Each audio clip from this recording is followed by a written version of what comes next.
கிறிஸ்துக்குள் அன்பான தேவஜனமே, மத்தேயு எழுதின சுவிசேஷம் 28ஆம் அதிகாரம் 18ஆம் வசனத்தின் பின்பகுதி இப்படியாய் சொல்லுகிறது.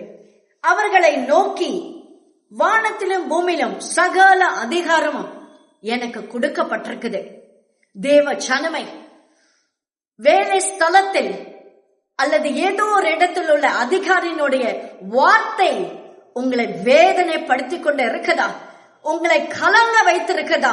கர்த்தர் சொல்லுகிறார், வானத்திலும் பூமியிலும் சகல அதிகாரம் அவருக்கு கொடுக்கப்பட்டிருக்குது.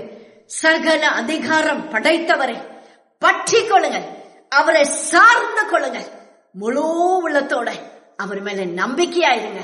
அந்த பிரச்சனை பொழுதில் உங்கள் வாழ்க்கையிலே அவர் மாற்றுவார், அவர் மாறுதலை காண செய்வார். God bless you dear. Have a blessed day.